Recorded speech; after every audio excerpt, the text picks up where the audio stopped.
you've made 6, 7 albums before, Anytime, Anywhere, and I'm wondering if you have any ideas why or any feelings why this particular album has been such a success with the hit singles off it, and it's gotten, I think, higher in the charts. That kind of a measure of success than any other. I mean, who knows why? If I knew why, I would have done it 5 albums ago, or 6 albums ago, maybe not. When I went on the final cutting of this album, I got a little help and advice from the president of my record company, Jerry Moss. Suggested that we go back and do some older tunes, some familiar tunes, something that that would be recognizable to disc jockeys when they picked up the new album. And he also suggested that we get an arranger, and have things done before we went in the studio, so we knew what it was going to sound like before we cut it. Cut every side as if it were a single. And these were the last 5 things that we did. And 3 of those have been hits now. I think that may have been it. We went back in to cut those last 5 as if each one were a single. How much choice did you have? How much did you participate in the choosing of those 5? I wouldn't do anything I didn't want to do. I mean, I had, people offered suggestions. Our keyboard player, Mike Utley, came up with the way you do things you do. Jerry suggested We're All Alone. Booker T. Jones, who did the arrangements, suggested Higher and Higher. And it was just kind of a group thing. Read an interview with you in which you were talking about someone interviewing Kris who said that they weren't even aware that you sang at all. This was sometime in the past. I wonder if you're getting much reaction of folks who aren't aware that you've made 5 or 6 albums before this very successful one. Well, that was definitely a unique person who happened to make his way in the door. He had seen The Sailor Who Fell from Grace on Z Channel that week, and so he wanted to talk to the sailor's wife. It was not an ordinary interview. I think through the record company, the interviews that I'm doing now are more selective, and people do their homework. I don't run into that. I mean, once that's happened, most of the time if I do an interview with somebody, they know what they're talking about. You did an interview with Fred Robbins of Mutual Radio a few months back that we got at AFN. He cuts all of his interviews down to 90 seconds, and so what I heard may not have been all of what you said, but what you said was interesting, and I wondered if you would expand on it a little bit. You said that you would rather have this success with this album now than 6 or 8 years ago in your career, if what I got out of it was the right thing. Did I get it straight? Or? Well, I think it means more to me at this point, because I have the catalog behind me and the work behind me, and the timing on it with the success of this album and with the success of Kris's movies has made going out on the road a lot of fun for both of us. It's kind of comparable to having a baby when you're 20 or having one when you're 30. I mean, you've experienced more, and it means more. Kris, this is not your first time in Germany. You were in the Army over here. In Bad Kreuznach, you were saying? 3 years. What did you do in the Army, anyway? I flew a helicopter for the 8th Infantry Division. Does this bring back, when you come back into Germany, does that bring back, I don't want to beg the question, what kind of memories does this bring back, coming back to Germany? Good ones, bad ones? Or really good ones, because I wish I had time to go around to the different places that I used to go to take Rita around and show her, to take her over to Rudisheim and the places around BK. But it was over here that I really got back into music. I had a little band made up of some enlisted men and officers. We played the NCO clubs and EM clubs, and mainly the Rod and Gun clubs. The Rod and Gun Club of Bad Kreuznach was our home away from home, and it probably got me back into music. What kind of stuff would people have heard if they had gone into a Rod and Gun club? Would they have heard you doing Busted Flat in Baton Rouge and so on, or was there original material in there? What was your act like? Well, it started out with parodies of pop songs, only with military lyrics. Like we had a thing about Sky King that was like Big Bad John, you know, and we had 6 days in the field instead of 6 days on the road. And from that, I started, every time I'd get, mad at some certain airport officer or something, I'd write something crappy about his airfield, but it would be a tune of something nice.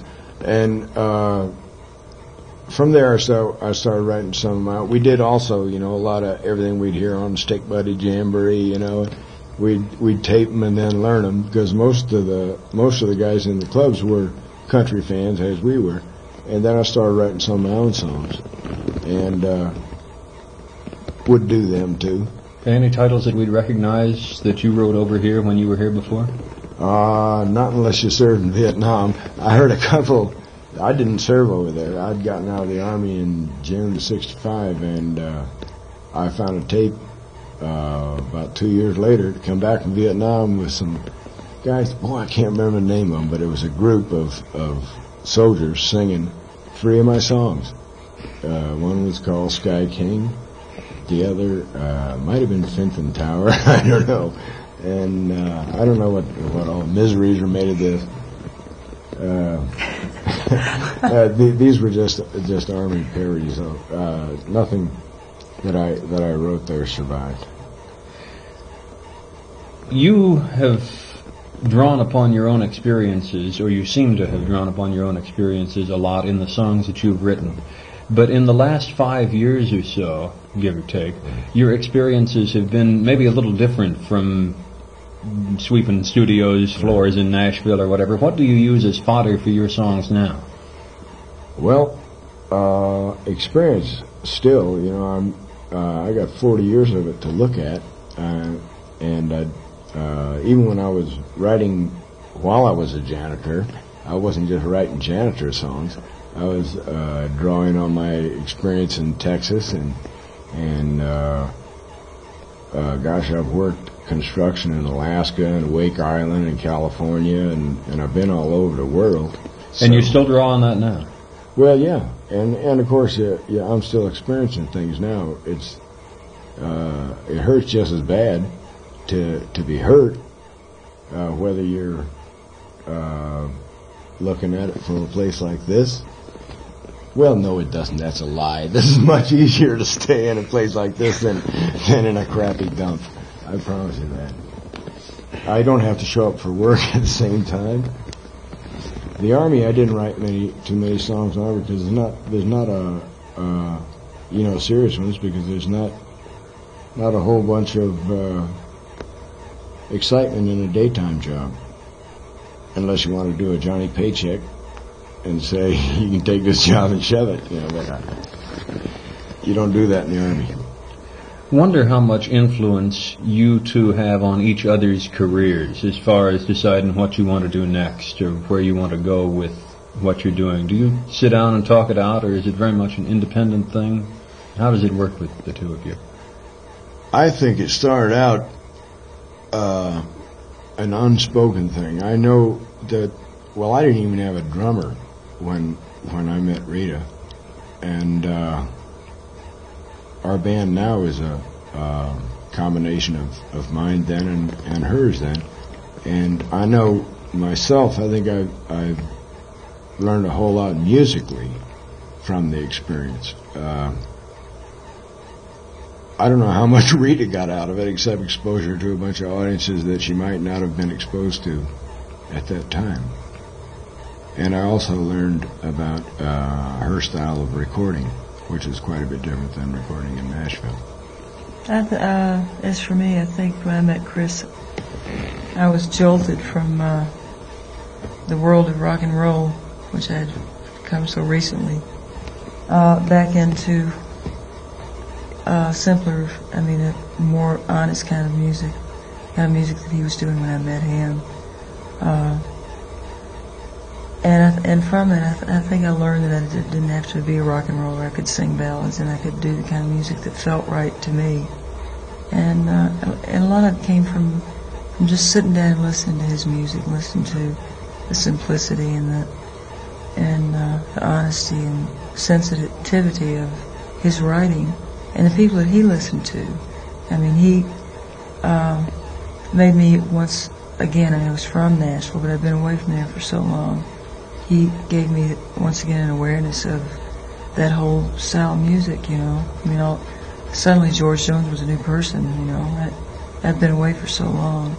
It's somewhere along the line we kind of met musically. And, you know, he started working with a drummer, and I kind of went back to doing music that was more comfortable for me to do.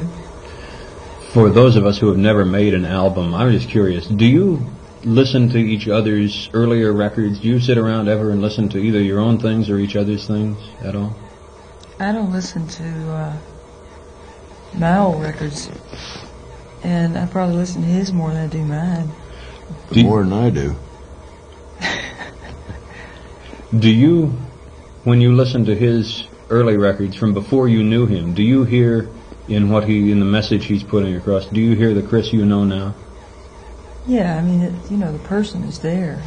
The poet and the writer is still there. I mean, I can be astounded at some of the songs he's written. Every time he does it, you know, he can do the same song every night. Darby's Castle continues to be a magnificent piece of work. I mean, I really can appreciate that, you know. Some of them are funny, too. I mean, I can hear Blame It on the Stones and... But I hear something in the question that I heard in a question before. Maybe it's a hypersensitivity on my part, but it's like a lot of people feel like I was writing good songs back when they first heard of me, you know, in the first couple albums, and that I haven't written a good song since. And well, for example, Willie Nelson and Waylon Jennings just got recorded 2 of my songs on their latest album, you know, and nobody else had liked them when I did them on the albums or ever recorded them. But then I thought back, and Waylon was cutting my songs before anybody was, you know, back at the beginning. And this may not have been your question, but I think I'm still writing, you know. Yeah, I know what it was when you asked me, had it changed because I wasn't sweeping floors anymore. Well, I like Surreal Thing. I don't really... You're a friend if you don't like anything else. There you are. I thought it was the best one up to that point for me. I mean, I listened to that album probably more than any. It's sold worse than any album. But it's the best one for me. I mean, up to the one that's about to be released, Easter Island, I think is absolutely the best he's ever done.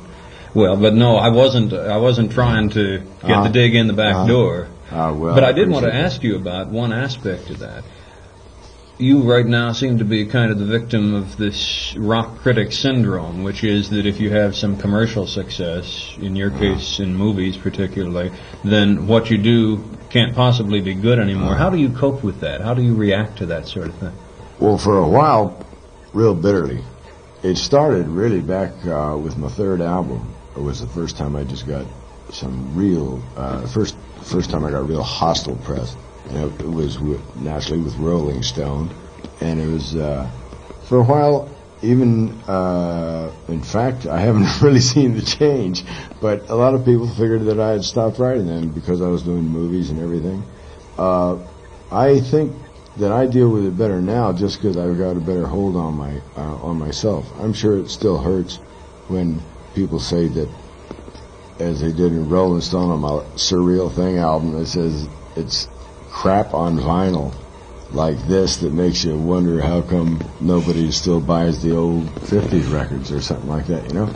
Well, this is something, it's like if you pour a lot of yourself into something and people say that it's crap on vinyl, that's got to hurt a little bit.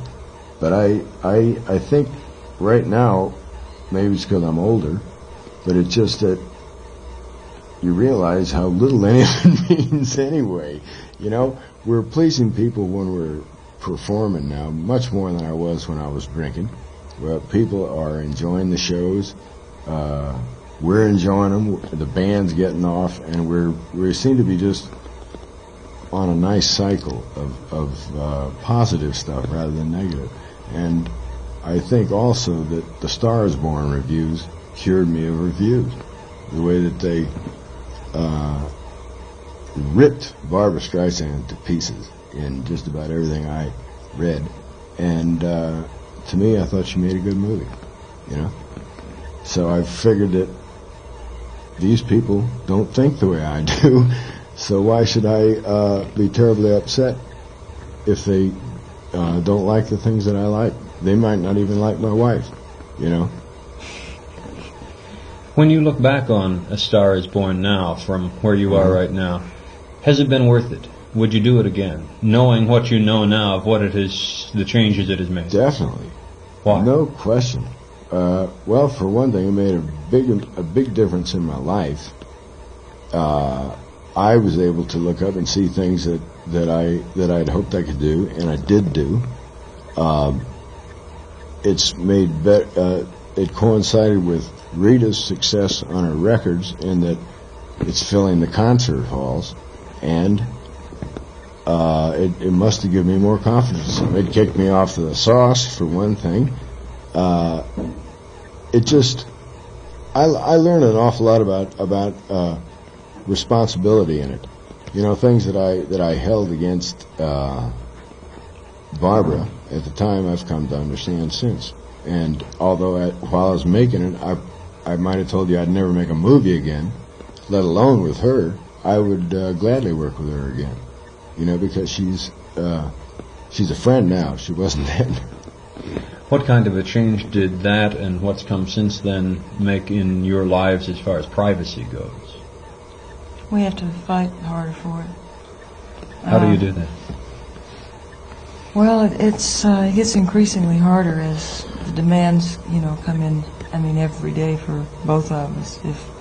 If the record companies and the movie people had their way about it, they would have us every day, as opposed to just about every day.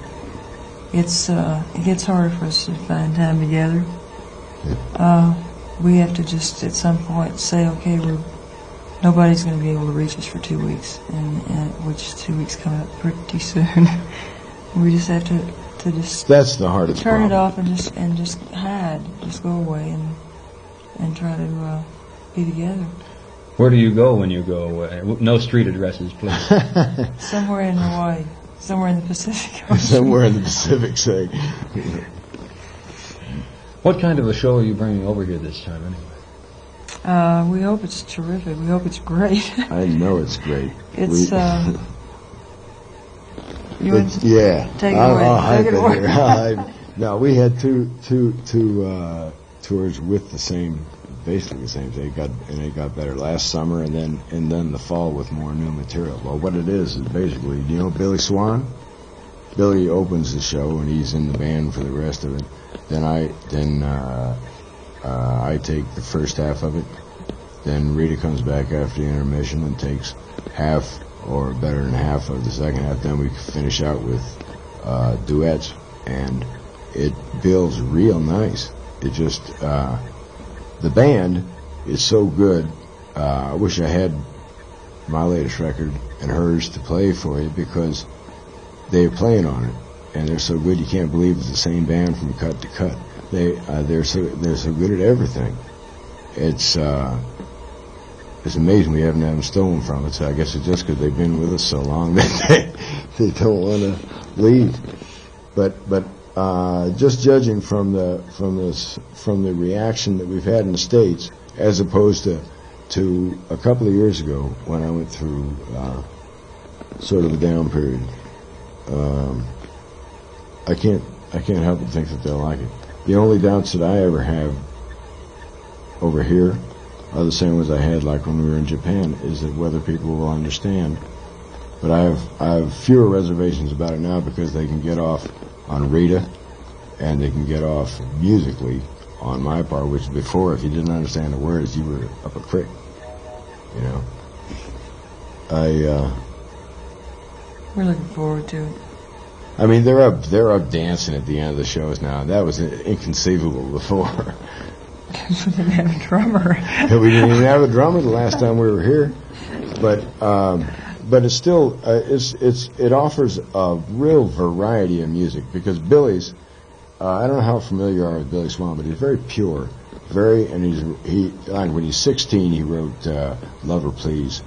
"I Can Help" is so Billy.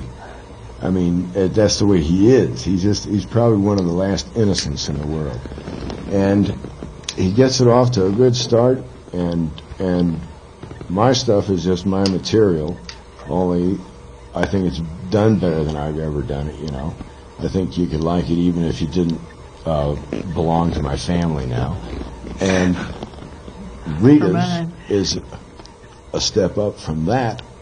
It's like the show has a growth. I mean, there's an energy comes on afterwards, after the intermission, whereas I used to feel like I better get back out there. Now I feel like I could go on home and nobody's going to know the difference. And then the duets now are working terrific. They're probably because we got some new ones, you know, and everything. But it just seems to build to a real nice show. Yeah, we have a new duet album that will be released here before the tour. That's pretty nice. When's your new album coming out? It won't be out here until probably the summer. God, she's got a great new one. What is your new album going to have in it? Boy, I don't know the title of it, and if I threw out song titles, you know, I mean, I did Bye Bye Love, and you know, some old the old Everly Brothers, You're So Fine, which was an old Falcons thing. Christy McVie song, Songbird. And most of the others, I don't know if you would know. I did a Johnny Rodriguez song, Hello, Love, Goodbye. Booker T. It's just, yeah, some of the others are just titles that you probably wouldn't know. Somebody asked if you're ever going to consider making a family album. You got Booker T and Priscilla in the family, plus almost the MGs, plus the two of you. Have you ever considered that? It's a terrific idea. If they would let me in. They're all so good. You got all her sisters sing, and Booker. I don't know if we. I could clap my hands. I think Booker. Yeah, I think Booker will probably be doing a vocal album pretty soon, too. And Priscilla maybe. Priscilla's a great singer, but I'd love to hear Booker harmonizing with you. Yeah, he does harmonize with me. I did a Buzz Gag song, "Slow Dancer," that Booker's singing with me on the new album. Have you been doing much writing? No, I've been doing probably zero writing. Is that a goal for you, or do you see yourself as getting into that? It's not something that I've ever driven myself to do. I guess that's why I haven't done it. I consider myself a song stylist, a singer of other people's songs. We wrote some songs on our first album. If we ever would get back to doing it, I think it'd be great. She's a great writer, but she just doesn't feel like it. I guess I'm just lazy enough to not spend my extra time doing that. I spend my spare time with Kris or with Casey, which, I mean, very little I have left these days. I wanted to ask you about Casey. Your daughter is, what, about 4 now? She'll be 4 in March. Do you bring her along when you go on the road doing things like this? First time that she's not been with us, and my heart's breaking. This is the first time. She's with Willie Nelson's family right now. Somewhere in the United States. About to get a phone call. How does she take to it? What do you do with a 4-year-old on the tour? Anyway? Well, now she goes, when she was smaller, she stayed at the hotel with a nanny. When we come to Europe this time, my parents are going to be along with us, taking care of her, and she goes to all the shows and sings every song right along with us. She sings like a mother. She's over on the side of the stage trying to sing loud enough to reach the microphone center stage. She's going to be a great singer. Really. And writer, too. Got an incredible pitch. Kris, you said something in an interview that was talking about showbiz marriages or marriages in which both people are prominent. You said the more success both of you have, the better it is. Well, you see, I said that before both of us got real successful. I told Rita once, I said, people used to ask us how we deal with success, and we'd give these answers, and we didn't even know what we're talking about because we hadn't tasted the success like we've got now. It is definitely better that we both have it. For example, had Rita just had gold records, and if I were in the same place I was, say, prior to The Star Is Born, you would probably have a real paranoid dude on your hands. I can get that way anyway. Or vice versa. If I were Teenage Idol and everyone was screaming for me and no one wanted to know who she was, it would be hard on her that way. The fact that they're coming to see both of us at the show makes it great. The fact that we are able to work together keeps that wall from building up between you in the absences, you know. I think it's hard, but it's worth it.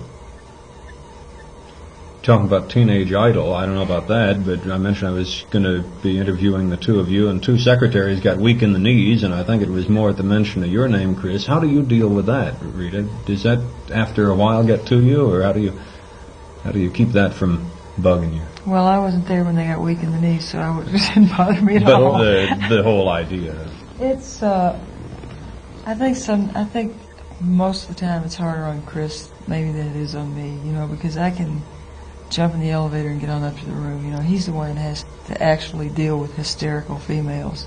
And I don't, you know, I mean, there's a certain amount of flattery, you know, that's nice, but I think that after a point it gets to be real strenuous on him. Because, I mean, to try to be polite to people, and to try to be gracious, you know, to people who really do just get to the point of being rude and obnoxious. Well, Muhammad Ali took one look at you and said, "Kris, you really got a pretty one." I think it's harder for him, you know. I mean, how would you like to have a bunch of screaming women running at you? Well, I think it'd be a lot harder for me if a bunch of screaming men were running after you. Well, yeah, we come in with all 4 feet flying too. It's something that is always, something that's always existed. I mean, there have always been the people who are after the swaggering vagabond troubadour, you know. Old rangy hips. That's old rangy hips. It's very appealing to women. She knows I'm scared to death of her, and she's got a left hook. So that's I right. wouldn't mess with her. I know that as soon as he gets out of the mess downstairs, he's going to be up to the room, and we can lock the doors behind security and be home. When people think of your music, a lot of people, Kris, think of certain songs over and over again. Me and Bobby with Silver Tongue Devil, Sunday Morning Coming, and so on. Given the fact that people are going to record songs, some songs more than others, some records are going to get played on the radio more than others, or over and over. If you could have chosen the ones that you'd like to be associated with you, would you have chosen those, or would it have been some of the others you've done? Well, I wouldn't have eliminated those, but I might add some others, you know. What are some others that particularly you might? Oh, Casey's Last Ride. I have to say that I like all of them. That's the trouble. It's like your kids, you know. I was real pleased that William Whalen cut a couple of recent ones, you know, the Don't Cuss the Fiddle in the year 2000. I think on my latest album, I think I got some of the best that I ever wrote as far as different styles of things, you know. I went so long without anybody associating me with any song, you know. It's just I'm proud that they even when they don't associate me with somebody. The other day I met who loved Bob McGee and swore that Janis Joplin wrote it, you know. It tickled me to death, you know. I didn't even argue with her. I couldn't be embarrassed about any that they like. I think Darvish Castle you mentioned, Jody and the Kid. But, geez, if I start talking, you're going to hear about 200 songs. Well, talk about your next album, would you? What's the title of it going to be? And it's called Easter Island, which is one of the songs, you know, Easter Island, where they have those stone heads. But it's got all kinds of songs in it. I was going to call it Risky Business, which is the first song in it. But that's more or less blues. There's How Do You Feel About Fooling Around, which is a pretty good feeling song. That may be a single.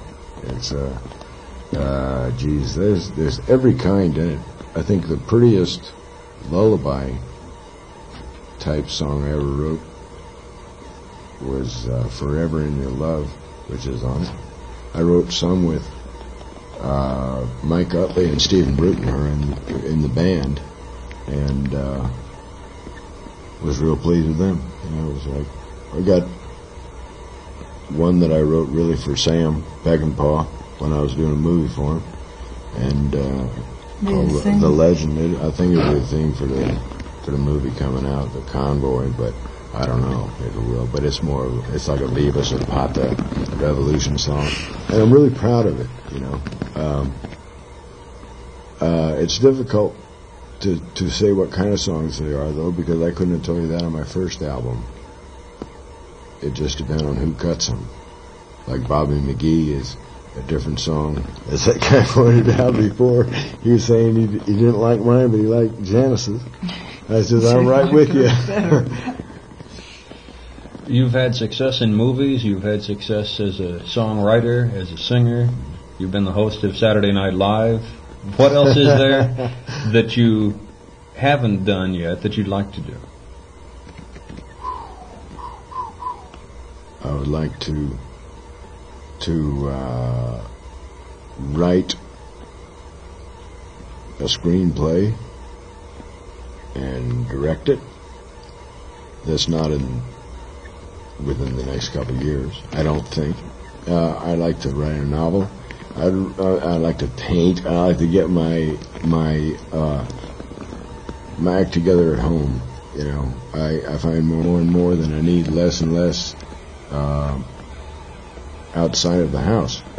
I've got enough things to keep me interested there. I've got a lot of reading to do, a lot of writing to do, and just watching my daughter grow up and pat the old lady on her tail. You were talking about writing a novel, but I understand you've already written one or one and a half, or maybe more. A long time ago. The only one that I think I might use is I wrote about half of one while I was flying helicopters in the Gulf of Mexico, and it's not about that. It's about the music business. But I quit writing it when I went on the road, and eventually I'd like to write a good novel about that, because I don't think anybody's ever told a true story about the entertainment business that I've read. How about you, Rita? Are there things that you haven't done that you'd like to do? I would like to have another one or two more children. I'd like to move to Hawaii, to the remotest corner of some island.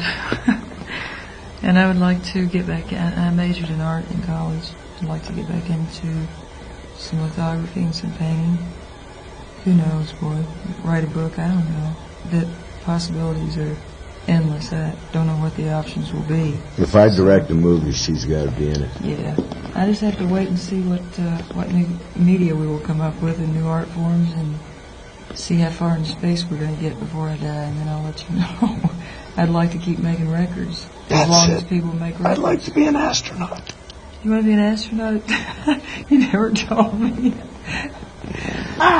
You just don't know. I mean, you don't know. If somebody had asked me 20 years ago what I wanted to be, I probably would have said, you're giving your standard teacher answer. You don't know what the options are. I don't know what they'll be in 10 years, so I'm going to wait and see. The computers will be writing the songs anyway. They probably According will. to Time magazine. Well, we'll just trip off to Mars. They can't sing them yet. You can do that. That's right. Well, I wanted to ask something. That's a perfect stopping point. I wanted to ask something that one of our trivia buffs wondered about. Cher came over a while back, and we had an interview with her, and we found out that she sang backup on some Crystals hit from the old days of the girl groups, and you were known as a Mad Dog or an Englishman or something. You were a friend with Delaney and Bonnie, but I was wondering if there are any other things that you aren't credited on that we might find hiding in our record library somewhere. You can probably find them all over the place. I spent about 3 years doing background. Cher sang on one of my albums. I don't know if any of them ended up on the album. She's a friend of mine. Yeah, remember the night she came down to the studio and the background singer said, "Don't give up your daytime job, honey."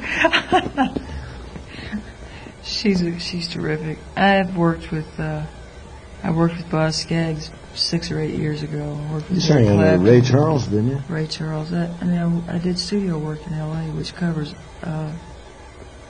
Stephen Stills, a very wide variety of people. Eric Clapton, I already say that, Dave Mason. I've worked with a lot of people, but that's what I did then.